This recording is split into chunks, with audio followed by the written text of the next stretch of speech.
tugas dari guru penggerak untuk mewawancarai pemimpin pembelajaran di sekolah. Salah satunya Ibu, kebetulan Ibu adalah kepala sekolah yang ada di SMP 34 Bandung.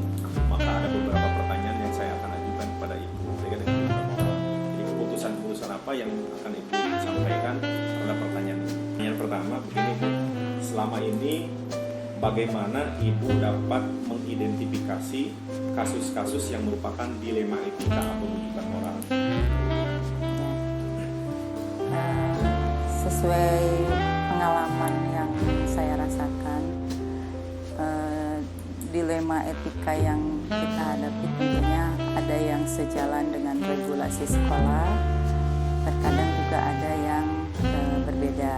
Tetapi kita tetap berpegang kepada aturan dengan mengarahkan kepada memberikan pencerahan atau pendekatan kepada personal sehingga mereka memahami bagaimana posisi regulasi yang ada di sekolah ini.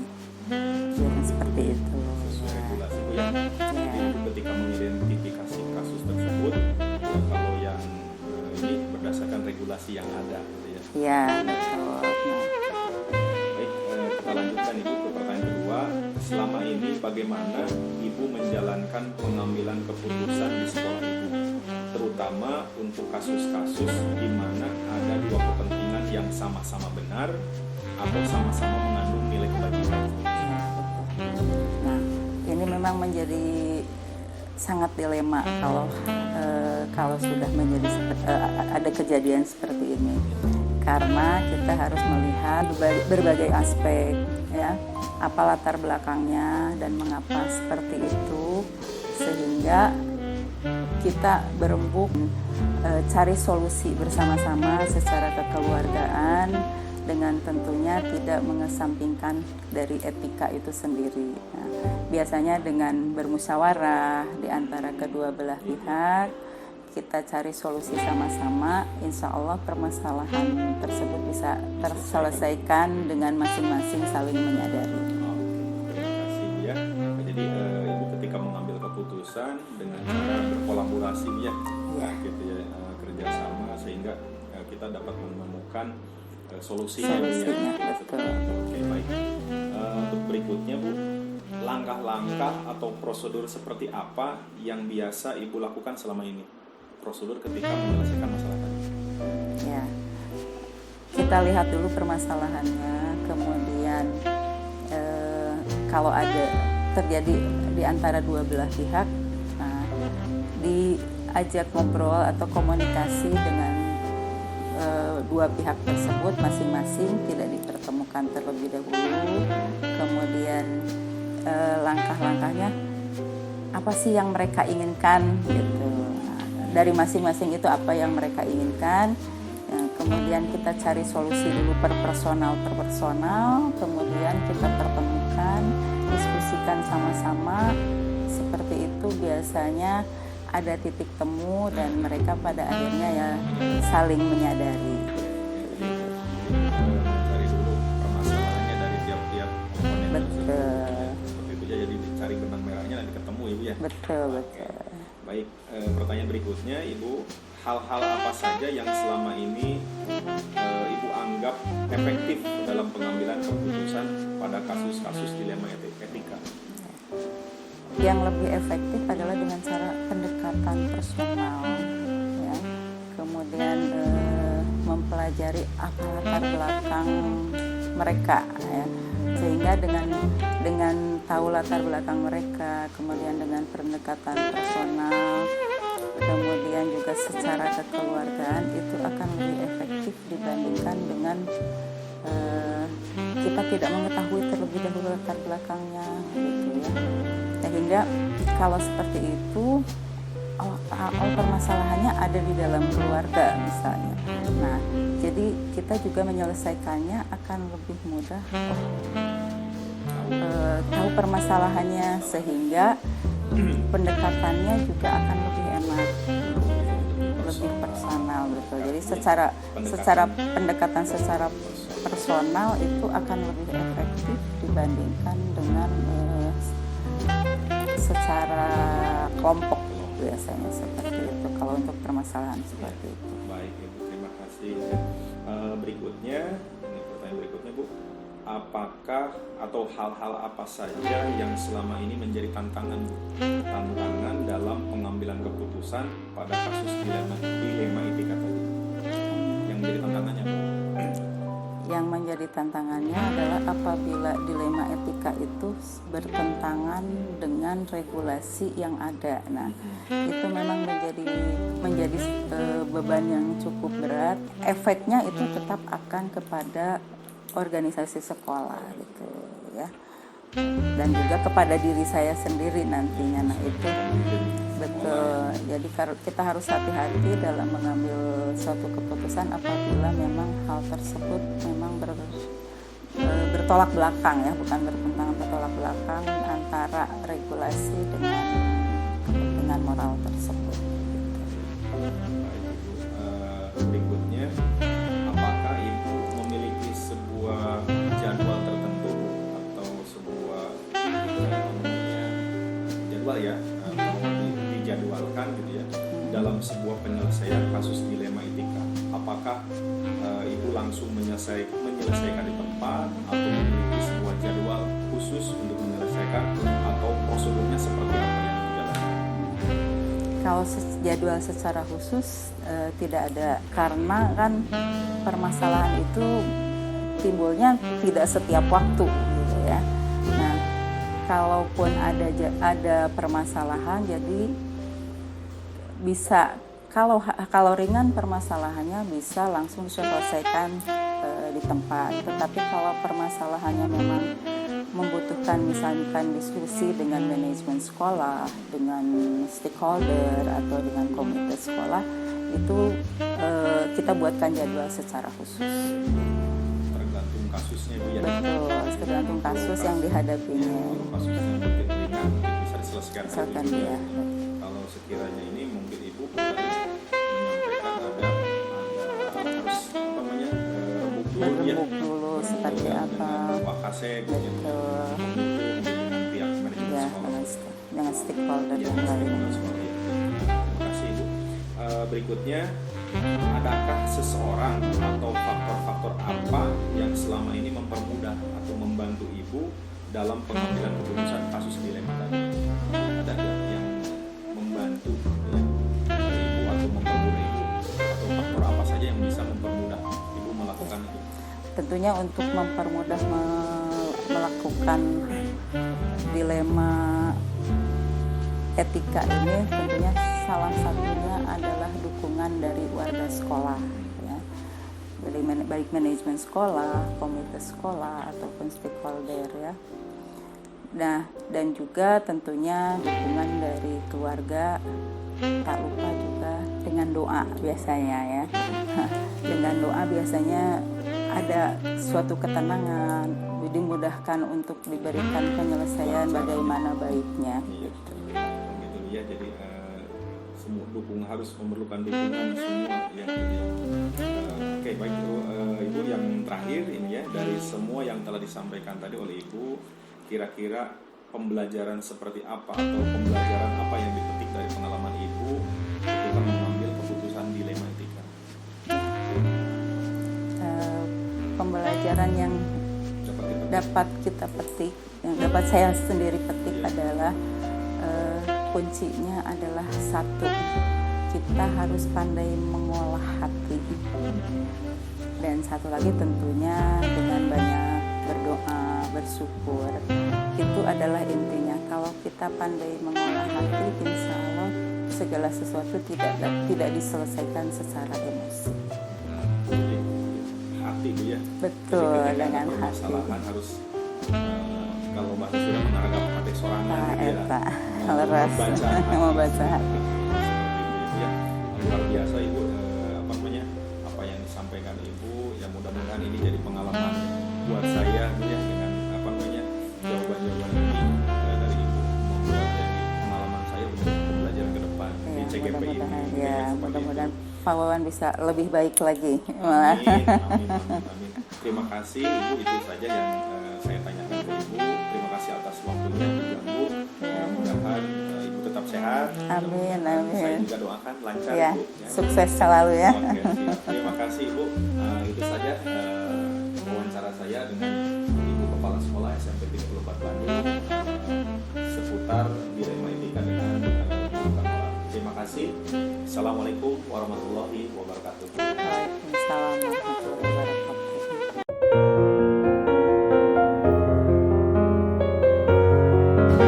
Assalamualaikum.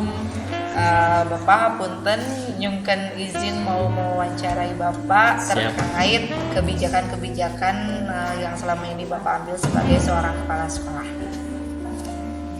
Ini mulai dari saya, Bapak, pertanyaannya. Selama ini, bagaimana Bapak dapat mengidentifikasi kasus-kasus yang merupakan dilema etika atau bujukan moral? Bismillahirrahmanirrahim. Untuk masalah tentang moral itu sendiri, sesungguhnya kita bisa melihat yang pertama dari sisi kehadiran para guru. Ketika kita melihat para guru ternyata agak susah kehadirannya, itu memang menjadi suatu yang umum. Kemudian kita langsung dekati lagi, lebih dalam lagi. Nah, bagaimana cara pendalamannya? Kebetulan kalau di sekolah kami itu selalu dalam waktu sholat, terutama zuhur, itu berjamaah ke masjid. Nah, mereka yang agak susah itu memang agak susah untuk bisa ikut berjamaah ke masjid.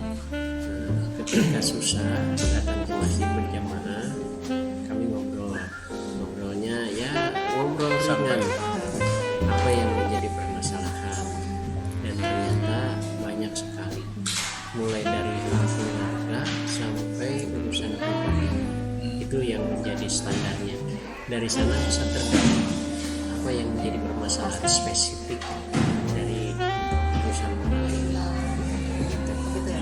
Jadi dengan setelah sholat zuhur berjamaah, percakapan santai. Baik Bapak, pertanyaan yang berikutnya, bagaimana Bapak menjalankan pengambilan keputusan di sekolah Bapak, terutama untuk kasus-kasus di mana ada dua kepentingan yang sama-sama benar atau sama-sama mengandung nilai kebajikan? Yang paling utama, mana yang paling berdekatan dengan siswa. Siswa ini prioritasnya yang pertama kenyamanan, kedua kegembiraan, ketiga prioritasnya itu keselamatan. Ketika keselamatan itu berhubungan langsung dengan siswa, itu yang paling menjadi utama, prioritas. Contoh misalkan saya dipanggil oleh kepala dinas, dalam hal ya waktu yang bersamaan ternyata ada siswa yang misalkan mau berkelahi. Nah, siswa ini kalau diberhentikan dulu atau menyuruh siapa, nanti khawatir masalah keamanan, keselamatannya. Selamatkan dulu siswa ini. Nanti selanjutnya saya datang ke dinas, tinggal lapor, kasih tahu kalau barusan terjadi hal yang urgent. Ya, mungkin pertanyaan selanjutnya. Pertanyaan selanjutnya, bagaimana langkah-langkah atau prosedur seperti apa sih yang Bapak ambil, yang biasa Bapak lakukan untuk proses pengambilan keputusan? Langkah apa saja? Ini tergantung dalam apa keputusan itu diambil. Biasanya kalau hal-hal yang sifatnya krusial itu saya langsung mengambil keputusan secara pribadi sesuai pengetahuan saya. Tapi kalau hal-hal yang sifatnya untuk jangka panjang, misalkan saya harus mengambil keputusan untuk memilih siapa yang akan menjadi para wakil kepala, saya berikan opsi kepada teman-temannya, siapa orang-orang yang paling dipercaya oleh teman-teman. Nah, nanti dari teman-teman bisa diambil satu opsi atau setengahnya, dari kami setengahnya. Misalkan ada 4 nih Kasek itu, kalau di SMP 2 oleh para guru, dua oleh satu sebagai parameter. Jadi tergantung apa yang sifatnya memang lebih ke dalam dan harus, maka saya sebagai leader harus mengambil keputusan cepat. Kalau misalkan tadi kan kata Bapak dalam hal apa? Ini kan kalau misalkan dilema etika. Jadi ketika misalkan kayak tadi Bapak berjamaah yang sebetulnya mah Bapak mengajak itu betul, Bapak tidak memaksakan atau tidak membiarkan atau memberikan mereka untuk tidak, guru-guru Bapak untuk tidak berjamaah juga betul-betul saja, karena kan itu kalau istilahnya mah balik lagi ke pribadi. Nah, kalau dihadapkan pada dua keputusan seperti itu, biasanya Bapak hal apa sih yang Bapak anggap efektif? Oh, lebih baik ini, lebih baik begitu. Ya, itu kan contoh seperti keputusan tadi membuat mengajak sholat berjamaah, itu tidak serta-merta mengajak sholat berjamaah. Kita membuat kesepakatan dulu di sekolah, tata tertib di sekolah, yaitu ketika azan berkumandang semua harus berhenti. Nah, itu keputusan saya ambil sendiri, harus berhenti, kemudian semuanya sholat. Di situ tata tertib yang awalnya gitu. Untuk selanjutnya yaitu tadi ketika ada hal-hal yang memang guru ternyata sekali, dua kali, tiga kali terus, karena akhirnya kembali kepada masalah personal. Nah, di sanalah saya mulai memberikan umpan balik apa sebenarnya yang menjadi permasalahan. Jadi itu yang saya lakukan prioritasnya. Lanjut ya. Silakan Pak. Pertanyaan berikutnya Pak, ini yang mau ditanyakan adalah hal apa saja Pak yang selama ini menjadi tantangan dalam pengambilan keputusan pada kasus-kasus dalam etika?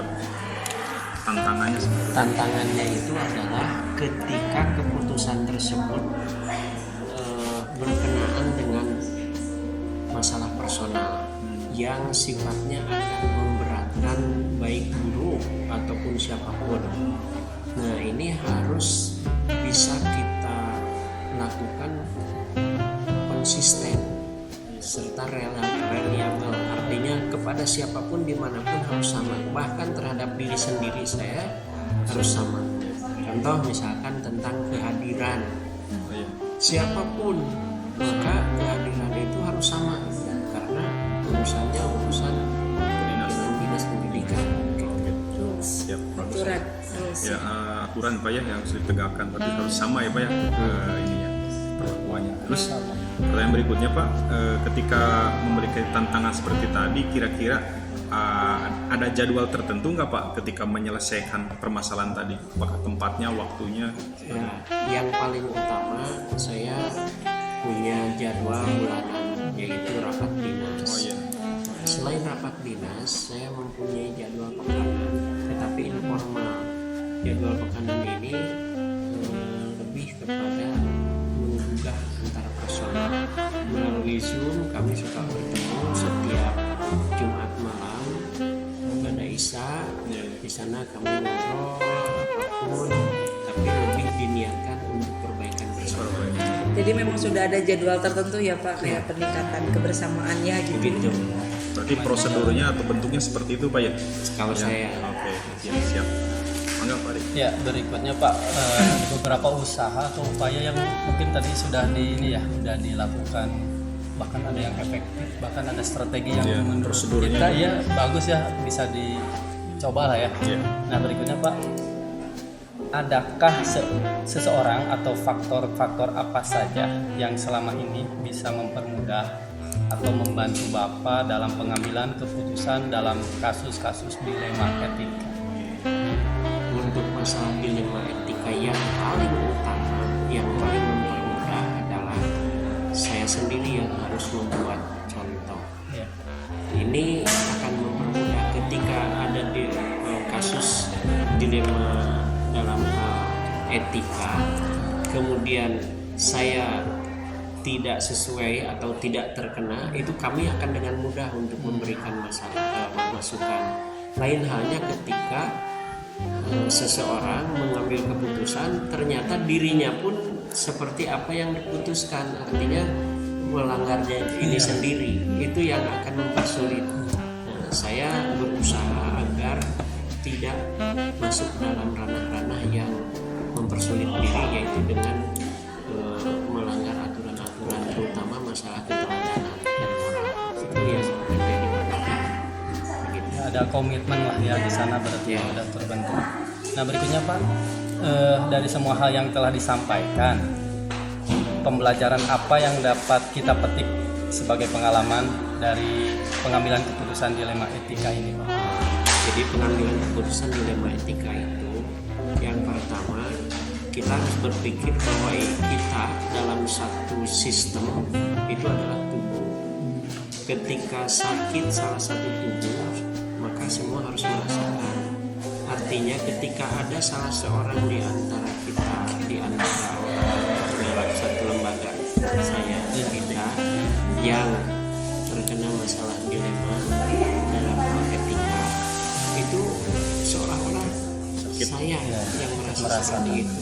Maka dengan demikian kita akan semuanya bersama merasakan. Berarti dengan kata lain kayak care base ya, jadi kayak ibarat satu tubuh kita memperlakukan bagaimana orang lain memperlakukan kita gitu ya. Jadi care based thinking. Baik Bapak, hatur nuhun, terima kasih untuk kesempatannya, untuk Selamat ilmunya. menunaikan ibadah puasa. Iya, sambil-sambil. Selamat menjalankan ibadah umroh. Sehat, lancar, dugi kembali lagi. Terima kasih. Doakan kami juga Pak. Siap. Ya, doakan kami sama-sama. lancar, Pak. Besok saya mulai berangkat asar jam 3. Alhamdulillah. Lancar. Sehat-sehat Siap. Bapak, lancar. Hatur nuhun ya. Bapak, sampai di sini. Abdi pamit Pak. Assalamualaikum warahmatullahi wabarakatuh.